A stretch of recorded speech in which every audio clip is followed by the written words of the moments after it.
Well, good morning, good afternoon, good evening, depending on what time you might be watching this video.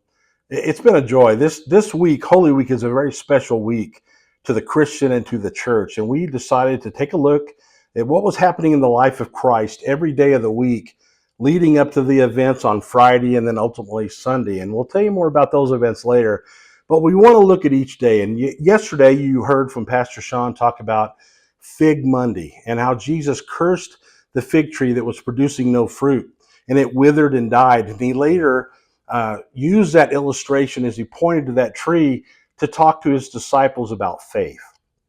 Well, today, I want to look at Tuesday, the second day of the week, and we're going to look at two different scripture passages to find out what Jesus was doing on Tuesday of Holy Week. And there's two passages I want to read today. The first one is Matthew 21:23 through 27. It says this: Jesus entered the temple courts, and while he was teaching, the chief priests and the elders of the people came to him. "By what authority are you doing these things?" they asked. "And who gave you this authority?" Jesus replied, "I will also ask you one question. If you answer me, I will tell you by what authority I am doing these things. John's baptism, where did it come from? Was it from heaven or of human origin?" Well, they discussed it among themselves and said, "If we say from heaven, he will ask, then why don't you believe him? But if we say of human origin, we are afraid of the people, for they all hold that John was a prophet." So they answered Jesus, "We don't know." Then he said, "Neither will I tell you by what authority I am doing these things." In this passage, we see this group of chief priests and elders coming to Jesus, and they're not just simply asking simple questions. They are challenging directly his authority, especially after he had cleansed the temple the day before. And so Jesus posed this question about the baptism of John to question them. And of course, they recognized his attempt, but it silenced his accusers, and they refused the answer. And in that moment, Jesus demonstrated his divine wisdom and authority, showing that his actions and teachings were rooted in God's will and not human approval. The application for us in this, I think, from that passage, is that in our lives we may face situations where people question our actions or our beliefs. And much like Jesus, don't get me wrong, we are not Jesus.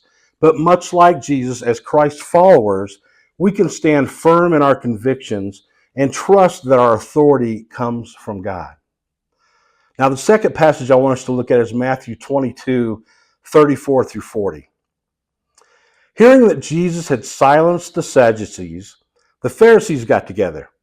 One of them, an expert in the law, tested him with this question: "Teacher, which is the greatest commandment in the law?" Jesus replied, "Love the Lord your God with all your heart, with all your soul, and with all your mind. This is the first and greatest commandment. And the second is like it: love your neighbor as yourself. All the law and the prophets hang on these two commandments." When the final teaching of this day, on Tuesday of Holy Week, we see this Pharisee coming to Jesus and ask what the greatest commandment was. Jesus replied with what we just read: "Love the Lord your God with all your heart, soul, and mind, and love your neighbor as yourself." You see, these two commandments summarize the heart of God's law and show us the way that we are to live and basically live a life that honors God and serves others. It also, I think, it gives us our daily marching orders as believers. We're to love God and we're to love others.